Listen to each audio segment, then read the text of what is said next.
इस ट्यूटोरियल के अंदर मैं आपके सामने 4 इंपॉर्टेंट फाइनेंशियल फार्मूले डिस्कस करने जा रहा हूँ। पहला फार्मूला है फ्यूचर वैल्यू का फार्मूला। फ्यूचर वैल्यू फार्मूला आमतौर पे उन जगहों पे सबसे ज़्यादा यूज़ होता है जहाँ पर सेविंग सर्टिफिकेट्स या फिक्स डिपॉजिट का मामला हो।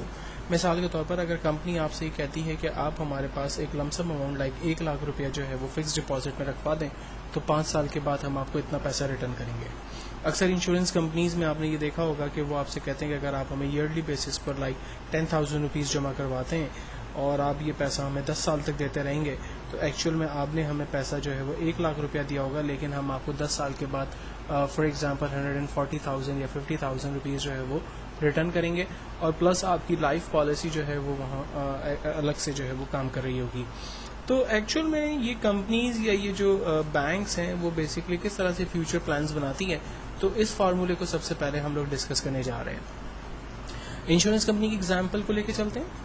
इंश्योरेंस कंपनी का एजेंट हमें कहता है कि अगर आप हमें इनिशियल अमाउंट ईयरली बेसिस पर फॉर एग्जांपल 10,000 रुपीज़ देते हैं, नंबर ऑफ पीरियड आप हमें 10 साल तक पैसा देते हैं, तो हम आपको 8% प्रॉफिट के साथ ये पैसा रिटर्न करेंगे। फ्यूचर वैल्यू मुझे 10 साल के बाद क्या मिलेगी? फार्मूला है इक्वल्स टू फ्यूचर वैल्यू। सबसे पहले कहता है रेट। देखें, इसके सिंटैक्स को समझना बड़ा ज़रूरी है। अगर वंस ये सिंटैक्स आपकी समझ में आ गया तो आगे जो 3 फार्मूले मैं आपके साथ डिस्कस करने जा रहा हूँ वो भी आपको बहुत आसानी से समझ में आएंगे। सबसे पहले कहता है रेट बताइए, तो रेट में हम बताएंगे इसे मार्कअप जो हमें प्रॉफिट मिल रहा है 8% यानी, then comma number of period, कितने साल के लिए कंपनी आपसे कह रही है कि पैसा हमें दें, नंबर ऑफ पीरियड 10 ईयर्स तक कंपनी हमें कह रही है पैसा दें, कॉमा पीएमटी को फिल वक्त में छोड़ रहा हूँ। आगे है प्रेजेंट वैल्यू, 10,000 रुपये कंपनी कह रही है कि आप हमें हर साल दें, तो मैंने प्रेजेंट वैल्यू को रेंज में दिया, एंटर किया। चूंकि ये अमेरिकन बेस्ड फार्मूला इसलिए रिजल्ट हमेशा आपको डॉलर में देगा। हम कॉमा के बटन पर क्लिक करके इसकी डॉलर की वैल्यू को ख़त्म कर देते हैं। अब देखें, कंपनी को अगर मैं ईयरली बेसिस पे 10,000 रुपीज़ डिपॉजिट करता हूँ, 10 साल तक ये पैसा देता हूँ और 8% कंपनी अगर मुझे प्रॉफिट देती है तो 10 ईयर्स के बाद कंपनी मुझे 144,865 रुपीज़ पॉइंट 62 पैसा जो है वो कंपनी मुझे रिटर्न करती है। अगर मैं इस अमाउंट को बढ़ा देता हूँ, फॉर एग्जांपल मैं 25,000 रुपीज़ जो है वो पर ईयर देता हूँ, तो मेरे पास रिटर्न्स जो है वो बढ़ जाएगा। अगर मैं 10 ईयर्स की जगह 15 ईयर्स जो है वो कंपनी को पैसा देता हूँ तो मेरा रिटर्न जो है वो बढ़ गया। अगर मैं कंपनी 8% की जगह 9% जो है वो प्रॉफिट ऑफर करती है तो डेफिनेटली मेरा जो है वो वैल्यू मेरी इंक्रीज होती है। तो अगर आप ये तमाम चीज़ें इंश्योरेंस कंपनी के एजेंट को फ़ोन पे भी पूछते हैं कि अगर मैं इनिशियल पेमेंट जो है वो ईयरली बेसिस पे इंक्रीज कर देता हूँ या कम कर देते हैं आप, या नंबर ऑफ पीरियड जो है वो आप कम और ज़्यादा करते हैं, तो वो आपको देर एंड देर जो है वो बेसिकली आंसर दे रहे होते हैं।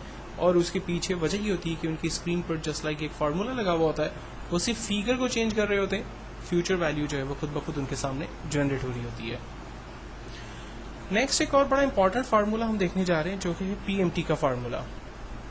पीएमटी का फार्मूला बेसिकली लोन डिपार्टमेंट के अंदर सबसे ज़्यादा यूज़ होता है।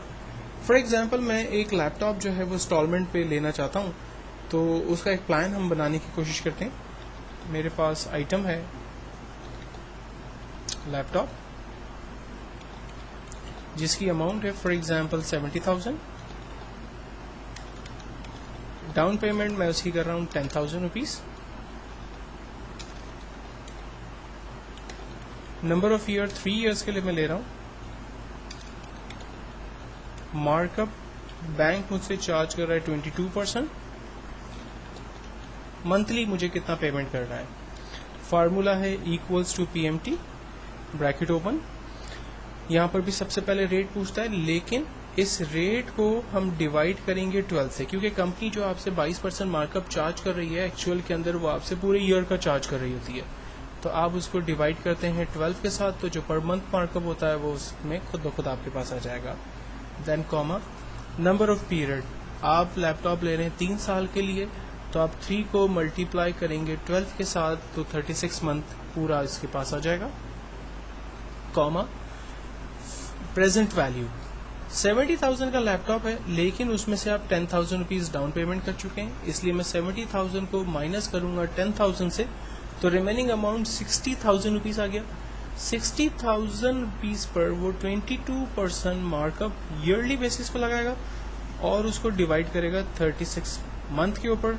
जब मैं एंटर करता हूँ तो मेरे पास मंथली प्लान आ गया 2,291 रुपीज़।